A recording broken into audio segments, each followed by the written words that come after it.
Mythposter syndrome. Hi folks, my name's Myth, and today we'll be discussing the Sortie 9 boss method, focusing on the tank class Paladin. The setup we'll be using today is the traditional party composition that consists of Paladin, Dancer, Red Mage, Bard, Corsair, and Geomancer. While other jobs are able to complete the objectives we'll be going over today, there is a synergy to this setup that has placed it firmly in the meta. Before we get started, there are a few pieces of prep work that need to be done to be ready on Paladin. There are typically 3 sub-jobs that are common for this setup: Paladin sub-Rune Fencer, sub-White Mage, or sub-Scholar.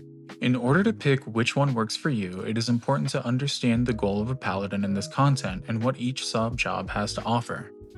Your first priority is to keep your party alive. That means not only holding hate when you need to, but it also means that you are the main healer in this specific setup. The second priority is to ease the load on your party members by taking actions to reduce the amount of time needed between objectives being completed. The third priority is to contribute to overall damage the group performs, whether that means doing damage yourself or enabling the rest of the group to do more damage by making playstyle choices that we'll discuss later in the video. Once your role is understood, we can evaluate each sub-job and decide which one best fits your playstyle.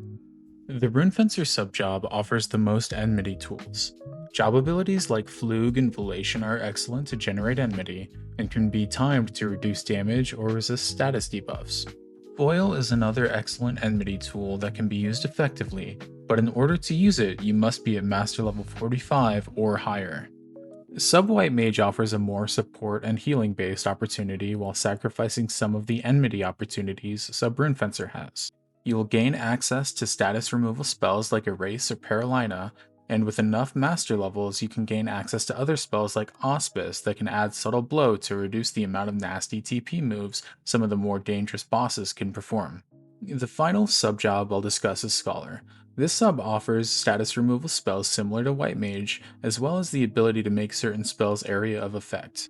Sub-Scholar has many utility uses, such as Light Arts, which reduces cure cast time and reduces the MP cost, and the ability to make certain spells like Sneak Invisible area of effect. Scholar also offers the ability to provide a small increase to select party members' attack that I'll discuss later in the video. My preferred sub-job is Scholar, but no matter which sub you decide to pick, it is important to know why we're using these 3 in particular. When it comes to Aminon, a TP denial strategy is the most common. Stone Skin is a fundamental spell that Paladin must have in order to ensure that Aminon does not gain TP from auto attacks. It is possible to prevent Aminon from using a TP move without it, but it makes it much easier for the entire group with Stone Skin. Now that we've covered subjobs, here's a few items that are needed to be successful with this setup. A list of mandatory items would be Silent Oils and Prison Powders. Even if you can sneak and invisible yourself, you should always have these in case something goes wrong. Remedies or echo drops are also mandatory. Certain NMs, like Lashawn, will cast Silence, and as the main healer, if you're not prepared to handle this, your party members may die. Panaceas are needed to remove status debuffs, especially if you're a sub-Rune Fencer. And lastly, make sure you have Holy Waters in case your group fights the Tree Wildskeeper Reeve NM, which can inflict doom. Other optional but encouraged items to bring are Icarus Wings, Frostbloom Tinctures, and Frontier Sodas, all 3 of which generate TP and can help the group kill Aminon more quickly. And don't forget Vile Elixirs, which can be used in a pinch to replenish your MP and HP. Now that we've come prepared, we're ready to get this 9-boss sortie run started. We start the run off by buffing outside while in the queue. Buffs like Protect, Shell, Haste, and Aquaveil can be carried in, while Songs and Corsair rolls will be wiped on entry. One trick my group uses is to have an outside Scholar use Regen, which has an extended timer by having our Corsair apply Naturalist roll beforehand. The Regen allows jobs like Corsair to solo their objective more easily on entry. Once we're buffed, we use a Marine Stew Pot for the entire group except for the Dancer, who uses his own food. Once buffs are ready to go, it's time to enter. For the rest of the video, I will be commenting on small adjustments that my group makes to maximize time focused on earning points and minimizing downtime. It is still quite possible to effectively defeat each boss without these small adjustments, but they can help maximize your point earnings for your group. On entry, there's a small time delay. People have different internet speeds and load in at various rates. Because of this, to make sure no one misses buffs, my group prefers to run down the ramp to the starting device and buff as a group in that location. This is our opportunity to use songs and Corsair rules and any other buffs your group feels is necessary at this time. For Paladin, I use Re-Raise, Phalanx, and Holy Circle to give my Dancer and Geomancer a slight damage boost when completing the C objective. We do our split as follows. Paladin and Bard go to the C device, and then run to the nearby Fomor room. This allows us to meet up with our Dancer and Geomancer, who also go to the C device and kill courses. Our Red Mage runs from the start to solo the A objective, and our Corsair goes to B and kills elementals for that objective. While I'm performing the D objective on Paladin, it's important to note that there are 6 Fomors you'll need to tank. Fomors have a very dangerous TP move called Aegis Schism. This can apply a massive defense down that can rapidly increase the amount of damage you take and even potentially one-shot you. Make sure defense down is removed quickly. For this objective, I use the Excalibur, and I'm doing a 5-step skill chain with our Bard. Our Bard closes the 4th step with Savage Blade, which means we're done the objective and we can now kill the monster. Once the 4th step Savage Blade goes off and the objective is complete, I end the skill chain with the 5th step with Knights of the Round. This gives us a second light skill chain and definitely increases the chances of us killing the Fomors that much quicker. Another small trick is to kill the Fomors in the specific order that's shown above. This drops an extra chest to give your group just a little bit more points for their run. While we complete the D objective, the rest of the group splits up like so. Our Red Mage runs from the start to solo the A objective and kills Acuex with magic. Our Corsair goes to B and kills fire elementals using a multi-step skill chain. This setup allows our Dancer and Geomancer to meet the Bard and I once they're done killing courses. If your Dancer and Geo are quick, they can help you kill the last of the Fomors. Once that's done, they can reapply Chocobo Jig to reduce your runtime to meet up with the rest of the group. If nothing goes wrong, everyone except for the Red Mage meets back at the start device for Bolter's roll to move as quickly as possible to the D-Boss, Degai. With some practice, your group can decide when the best time to kill the roaming NMs is to get extra points. In this video, we had a bit of a snafu when our Red Mage aggroed a few more Fomors than he was prepared to solo. To keep the run moving, he kited them until the rest of the group arrived so he could pull the NM that he was targeting to a safe spot. Once that was done, he died in a safe area and was able to take advantage of the re-raise item that he brought with him prior to the run. While events like this aren't ideal, they are common. What separates good players from bad is the ability to think on your feet during situations like this. Our Red Mage did a great job of not putting the rest of the group in jeopardy, while we killed the NM and continued the run without issue. Now that all the upstairs objectives are complete, it's time to start tackling bosses. My group goes in a route shown on the screen for a specific reason. Assuming you have 6 people that enter with no temporary items to enter boss floors, you must do Aminon last. By starting at the D boss and going to H next, we allow our Bard to soul voice twice during the run during Aita and Aminon. As the Paladin, your role is pretty simple during the D to H transition. Do your best to make sure your group doesn't get unnecessary aggro, and if you have time, try to get some extra points while moving to Aita. Whoever is ahead in your group should be able to get an extra chest by dropping an obsidian wing at the D device during this transition.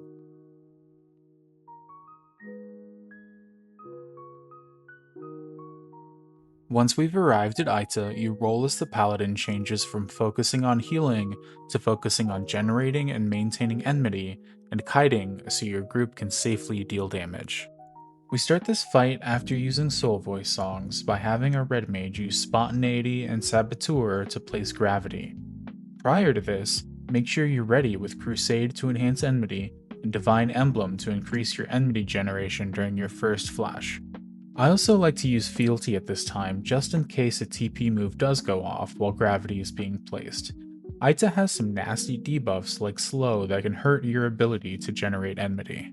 Once the red mage is done applying gravity, it's also enhanced by our geomancer using indie gravity to make sure that Aita is moving slow enough for you to kite safely. Once gravity is in place and you've established enmity with flash, it's time to spike your hate as high and as quickly as possible. Using Sentinel followed by Rampart and Palisade is a great place to start. Because you can stand relatively close to Aita, I like to alternate by using a cure cheat macro that inflates my HP during my cures so I can gain enmity from curing myself, and also using flash. Once that's done, all you need to do is work on maintaining enmity by rotating cure cheats and flash, and doing your best to keep Aita inside the Geomancer bubble to increase your party's damage output. While running between objectives, communication is key. In order to find the randomly placed bitzers in the basement, a group can split up and take different routes to each basement boss. Finding these bitzers, or at least narrowing down the list of locations they could be, is a big time saver and can help your group substantially. Another thing to look out for if time allows are the small roaming NMs upstairs. If your group is on schedule, it is a good time to kill them while doing the rest of the upstairs bosses if the opportunity presents itself. Now that we've made it back upstairs to the weaker bosses, this is your time to really maximize time savings on Paladin. As soon as I see that all 6 of my party members are in the boss room and will get credit for the kill, I pull. It's on the Paladin to show the initiative and to get the party started. The buff requirements are much lower upstairs, so don't be afraid to communicate with your group to decide what buffs can or can't be applied during the fight. Personally, as long as my group has haste, I'll be pulling as soon as I see everyone in the correct area. I also make small adjustments during this time to increase my personal damage output. I equip a naegling and a less defensive TP set, and because there is no weapon skill wall mechanic upstairs, Paladin can throw out some fairly strong Savage Blade numbers if given the opportunity.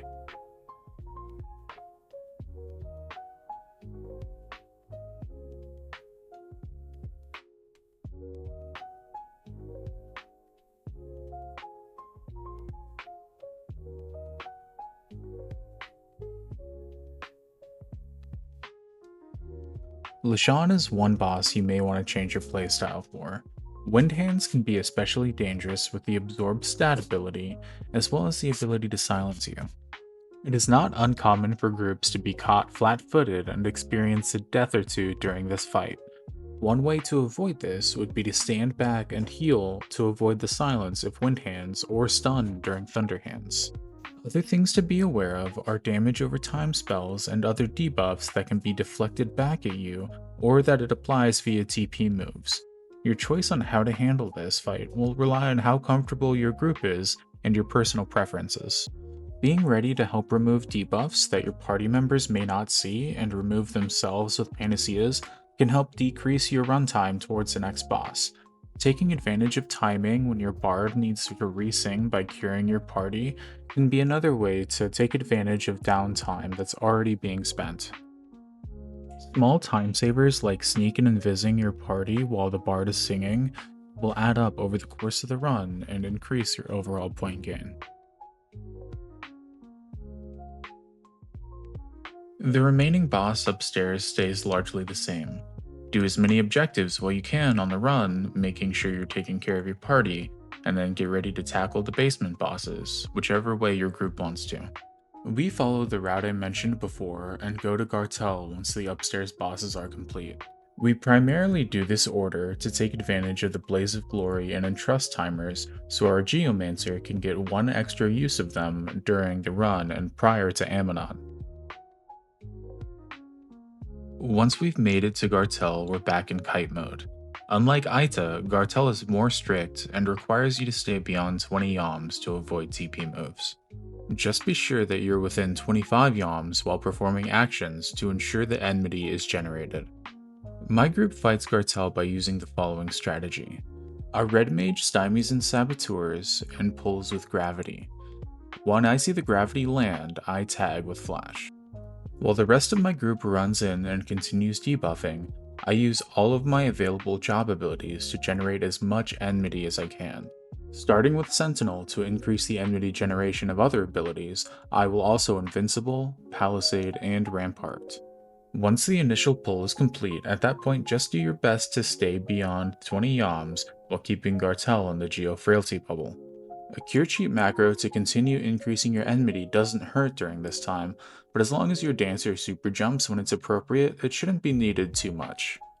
Similar to Lashon, Gartel has two modes, Thunder and Wind. The main differences here are that if Wind Hands are present, we will remove Phalanx and Protect, just in case hate is lost. Wind Hands absorbs buffs, and these two can significantly increase the amount of time that it takes to kill Gartel. If Thunder Hands, we do one extra madrigal from the Bard because it resists a red mage's distract.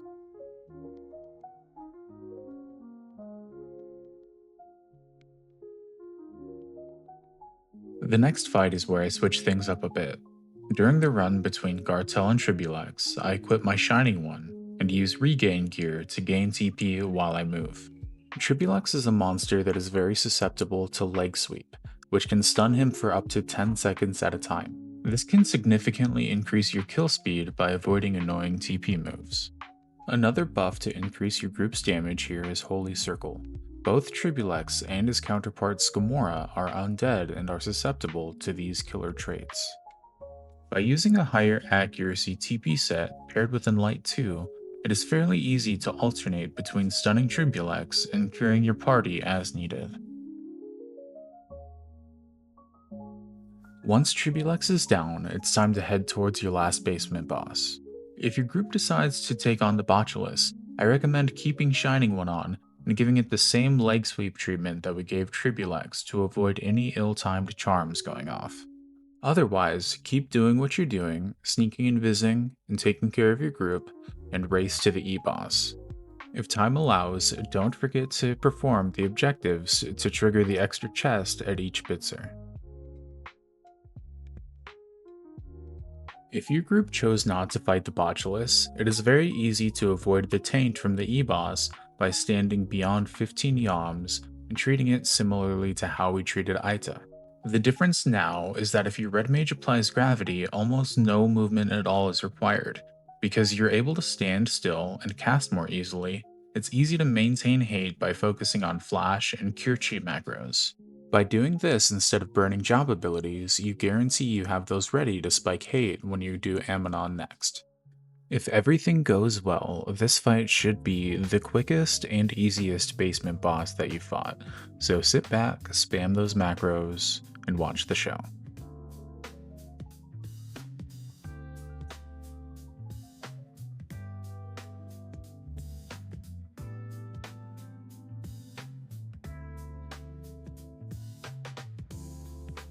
At this point in the run, we hit a small snafu. Our Corsair had forgotten to cutting cards our Bard immediately after Aita. We were able to fix that problem, but our Clarion Call on our Bard was still a couple minutes short. Because of the strange placement of the Botulus during this run, we didn't kill it before the E-boss. So now that we had a minute or two to kill, we pulled it on the way to Aminon. I kept it stun locked like I discussed earlier, and we used this time to recoup our Clarion Call and prepare for Aminon. This is a good reminder that Sortie has randomized variables. Every run will be slightly different than the one before, and it's up to you and your group to communicate and work through each of these problems as they arise. Once we make it to Aminon, your job to pull quickly once the group is ready remains the same. Once my group is entered and the base buffs like haste and phalanx are in place, I pull. Typically, my group sings after the pull to ensure that I can contribute damage in case I'm dispelled. It's possible to relatively consistently pull Aminon without getting dispelled. On the left side of the screen, you can see that I was dispelled because I wasn't able to move Aminon in a smooth motion far enough away from the center of the arena. On the right side, the pull happens more smoothly and Aminon moves farther. I generally aim for around that second line on the floor to know when to stop to get Aminon to move in a seamless motion. However, as you can see, it doesn't work 100% of the time. Now that we're ready to tackle Aminon, it's important to make sure that you're in the right gear set. For this fight, you want at least 2 pieces of knockback gear that total +4 to nullify knockback from Aminon's auto attacks. On top of that, you want to focus your gear on reducing magic damage. Using tools like Aegis and gear that has stats like magic defense bonus can greatly reduce the amount of damage you take, which in turn makes your stone skin last much longer. Priority 1 for a paladin once the fight is happening is to make sure no one is dying from the area of effect auto attacks. Certain items like the Regal Gloves encourage your party members to remove buffs like Shell and take more damage in exchange for faster TP generation. Since Aminon's TP suppression is the most important part of this strategy, you will need to ensure that Stone Skin is up as close to 100% of the time as possible. Once you're sure Aminon is in place and Stone Skin is up, it's time to increase your enmity by using job abilities as well as using spells like Flash and Reprisal. The next priority once everyone is safe and enmity is established is helping provide and boost damage. Providing damage can occur by using weapon skills like Knights of the Round to break up the weapon skill wall for party members using Savage Blade. This is also the time to take advantage of items like Icarus Wings and Frontier Sodas, as well as equipment that gives TP such as the Volt Harness to provide a little extra damage. Just keep in mind that your priority should always be keeping party members alive and making sure Aminon doesn't gain too much TP. Another way to increase damage is by providing buffs by using a session for party members that are using the naegling. The naegling gives a 1% attack bonus for each buff you have. Providing buffs like Aquaveil, Regen, or Storms can help your bard make better use of the Soul Voice aria. Once you're comfortable with the basics, remember that crucial things need to happen for this fight to be successful. Debuffs like Dark Threnody and Frazzle are a must if your group is going to consistently be able to absorb TP. Keeping absorbs on a rotation and not getting caught up in winning the parse is another common mistake that can happen. Don't be afraid to call out when absorb TP numbers get a little too high for comfort. Generally, anything under 300 is quite safe, with 300 to 400 beginning to get into risky territory, and anything above 400 can be quite dangerous. As long as you maintain a good absorb TP rotation and keep up Dark Threnody and Frazzle, it should be a relatively easy fight. Just take it nice and slow and keep on trucking. Once we've collected our points in Old Case +1 from Aminon, we generally aim to have 5 to 10 minutes left, assuming everything went smoothly. During this time, you can take advantage of smaller objectives, such as finishing the roaming NMs upstairs or killing a set of knockwalls. Other objectives like re-entering the H zone for the extra chest are also a good way to earn points if you're short on time. As this run comes to an end, I'd like to point out some general expectations that I have omitted from earlier in the video to save time. Utilizing abilities like Box Step and Haste Samba on your dancer should generally go without saying. Other job abilities like Last Resort, Quick Draw, Climactic Flourish, Super Jump, and so on are implied based on the fight that you're doing. Another omission was weapon skill choices for the overall party. With the weapon skill wall mechanic existing in the basement, it is important for your group to diversify by applying different weapon skills. There are several combinations to choose from that I won't go over right now. General considerations are also which bosses absorb certain elements. An example of this would be that Gartel heals from wind or thunder damage, and Dartok healing and also enraging from water damage. It is expected that a group that is attempting a 9-boss run has a solid grasp on each individual boss's mechanics up to the point of Aminon, as well as the gear requirements that are needed to perform enough damage to make the strategy work. Other things, like when to reapply songs or how to adjust in case your 5th song falls off at some point, needs to be decided by the group and may require some adjustment on the fly. Now that I've said my piece, if you have any tips or tricks that your group does in order to maximize your earning potential, please drop a comment below. And if you've made it this far, thank you for watching and for your support. Come see me on Twitch or join the Discord for more content. I'll see you next time.